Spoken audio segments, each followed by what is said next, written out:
Marco from Reading, Pennsylvania writes in to ask this question. Pastor John, what do you make of the saying, God loves the sinner but hates the sin? The problem with the statement, God loves the sinner but hates the sin, is that it's misleading. It's not a false statement. And what's misleading about it is the word but. But hates the sin, because but should be and. God loves the sinner and hates the sin, because but implies he doesn't hate the sinner. That's not true. God does hate sinners. Psalm 5 verse 4, you are not a God who delights in wickedness. Evil may not dwell with you. The boastful shall not stand before your eyes. You hate all evildoers. Or Psalm 11 verse 5, the Lord tests the righteous, but his soul hates the wicked and the one who loves violence.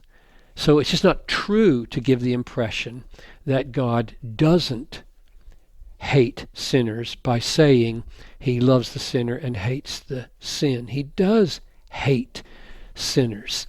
His wrath is real. It's not something he pours out on people he approves of. This infinite disapproval is what the Bible means when it says God hates sinners. He infinitely disapproves of them. Sin is not sinful except as committed by sinful hearts. Sin is an expression of anti-God human corruption, human hearts. Sinful volitions are owing to sinful hearts. Sin doesn't just hang out there with its own existence. It is in hearts, or it's nothing. Sins do not suffer in hell. Sinners suffer in hell. I wonder what people who say that believe about hell, because he's not punishing sin in hell. He's punishing sinners in hell. He hates, and now here's the paradox, and he loves at the same time. For God so loved the world that he hates. Hate and love are simultaneous as God looks upon hateful, rebellious, corrupt, loathsome, wicked, God dishonoring sinners. Now, here's the distinctions we need to make. This is just so crucial. I hope people will listen carefully. Hate and love both have two meanings each. Hate can be intense loathing of a quality, or hate can be, beyond that, the intense intentionality to destroy. Love, similarly, can be an intense delighting in a quality, and it can be an intense intentionality to bless, even in spite of the presence of some unsavory quality.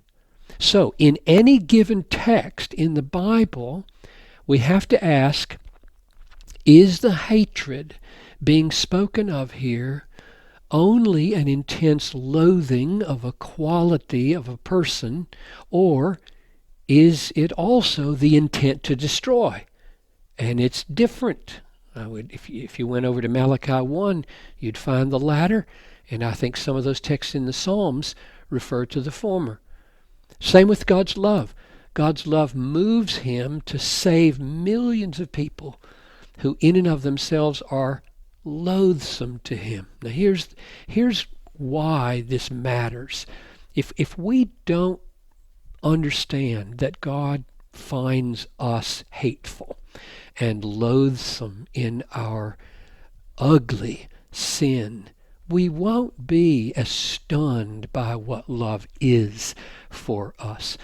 God saves millions of people who in and of themselves are loathsome to him until he saves them and makes them the apple of his eye, which makes salvation stunningly more stunningly more if you get that.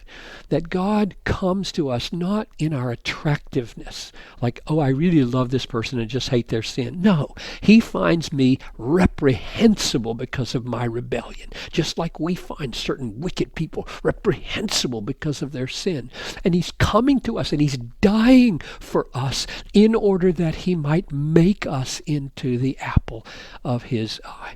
So God can love us with the intent to save us even while he's hating God-despising rebels like us. And then when he saves us, he transforms us so that now he not only loves us with the intent to bless us forever, but he loves us with an ever-increasing delight, I think, in helping us make much of him. Thank you, Pastor John, and thank you for listening to this podcast. Please email your questions to us at askpastorjohn@desiringgod.org.